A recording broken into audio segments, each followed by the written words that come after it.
ആദ്യം അവർ അറിയിച്ചത് കേരള പോലീസിനെയാണ്, അതിനുശേഷമാണ് കർണാടകയിലെ പോലീസിനെ അറിയിച്ചത്. അപ്പോൾ നമ്മുടെ ഒരുപാട് അങ്ങ് അകലെയൊന്നും അല്ലല്ലോ.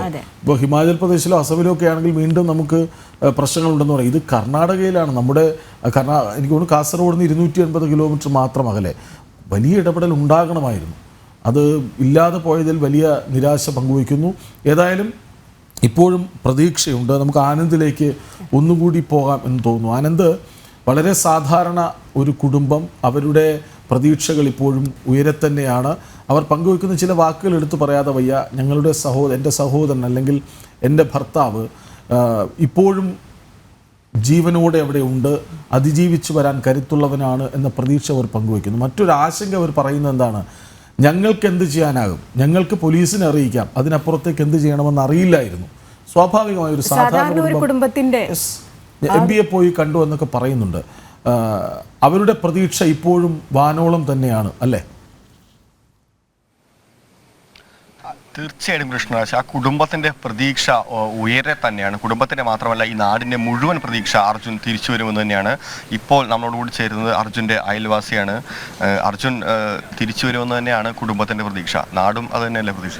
അതെ, നാട്ടുകാരും എല്ലാം ഈ 2-3 ദിവസമായിട്ട് TVയുടെ മുന്നേ തന്നെയാണ്. അവിടുത്തെ രക്ഷാപ്രവർത്തനം നേരിട്ട് ലൈവായിട്ട് കണ്ടിട്ട് മോനെ എത്രയും പെട്ടെന്ന് കണ്ടുകിട്ടണമെന്ന് തന്നെയാണ് ഈ പ്രാർത്ഥനയോടെയാണ് ഈ നാട്ടുകാർ മുഴുവൻ. എങ്ങനെയായിരുന്നു അർജുൻ ഈ ഒരു തൊഴിൽ ആരംഭിച്ചിട്ട് എത്ര വർഷമായിട്ടുണ്ടായിരുന്നു? അവൻ ഇവിടെ ഈ കർണാടകയിൽ ഇതിൽ വാഹനം ഓടിക്കുകയായിരുന്നു, ഗുഡ്സ് വണ്ടി ഓടിക്കുന്ന ആളായിരുന്നു. പിന്നീട് അവൻ പിന്നെ വലിയ വണ്ടിയിലേക്ക് പോവുകയും 6 വർഷമായിട്ട് ഈ വാഹനം ആ റൂട്ട് തന്നെയാണ് വണ്ടി ഓടിക്കുന്നത്.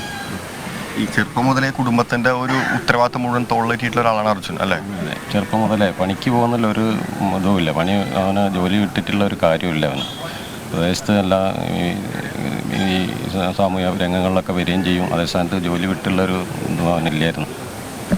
തീർച്ചയായും കൃഷ്ണരാജ്, ഈ ചേട്ടൻ പറഞ്ഞ പോലെ തന്നെ അദ്ദേഹം അയൽവാസിയാണ് അർജുൻ്റെ. ചെറുപ്പം മുതൽ തന്നെ, അതായത് സാമൂഹ്യ പ്രവർത്തനങ്ങളാവട്ടെ, കുടുംബത്തിൻ്റെ ഉത്തരവാദിത്തങ്ങളാവട്ടെ, എല്ലാ ഉത്തരവാദിത്തങ്ങളും മൊത്തത്തിൽ സ്വന്തം തോളിലേറ്റിക്കൊണ്ട് ഈ കുടുംബത്തിനെ ചലിപ്പിച്ചിരുന്ന ഒരു വ്യക്തി തന്നെയാണ്. തീർച്ചയായും അയാൾ പൂർണ്ണ ആരോഗ്യവാനായി തന്നെ ഈ വീട്ടിലേക്ക്, ഈ നാട്ടിലേക്ക്, ഈ കർണാടകയിലേക്ക് തിരിച്ചെത്തുമെന്ന് തന്നെയാണ് വീടിൻ്റെയും നാടിൻ്റെയും പ്രതീക്ഷ. എന്തായാലും തിരച്ചിൽ വീണ്ടും പുനരാരംഭിച്ചിട്ടുണ്ട്. ആ പ്രതീക്ഷയിൽ തന്നെയാണ് കുടുംബം. നേരത്തെ ഇതുമായി ബന്ധപ്പെട്ട ഉദ്യോഗസ്ഥരുടെ ബൈക്കുകൾ നമ്മളെടുത്തു. ആനന്ദ് അവിടെ വീട്ടിലുണ്ട്. ആനന്ദ് കുടുംബാംഗങ്ങളോട് സംസാരിച്ചു.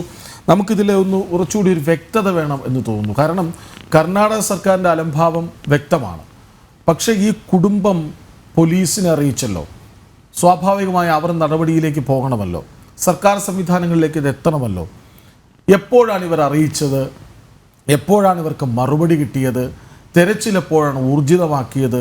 അതിൻ്റെ ഒരു കൃത്യമായ ഒരു ഘടന അന്വേഷിക്കണം. ഇപ്പോൾ തന്നെ കുടുംബാംഗങ്ങളുമായി സംസാരിച്ച് ആ പരാതിയുടെ പകർപ്പുണ്ടെങ്കിൽ അത്, അങ്ങനെ എന്തെങ്കിലും ഉണ്ടെങ്കിൽ ദയവായി അതൊന്ന് സമാഹരിക്കണം. നമുക്ക് ഇതൊരു വലിയ പ്രശ്നമാണ്. കാരണം ഒരു മനുഷ്യൻ മണ്ണിനടിയിൽ കിടക്കുമ്പോൾ അലംഭാവം കാട്ടുക, എന്തോ ആയിക്കോട്ടെ എന്ന് കരുതുക, അത് ശരിയല്ലല്ലോ.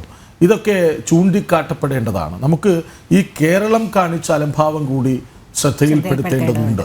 ഇന്നലെ വലിയ സജീവമായി പറയുന്നു. ഇന്നലെ മന്ത്രിമാർ വന്ന് ചാനൽ മൈക്കിന് മുന്നിൽ സംസാരിക്കുന്നുണ്ട്. ഞങ്ങൾ കൃത്യമായി ഇടപെട്ടു, അവൻ അതിജീവിച്ച് തിരിച്ചു വരുമെന്ന പ്രതീക്ഷയുണ്ടെന്നൊക്കെ പറയുന്നുണ്ട്. പക്ഷെ അതല്ല.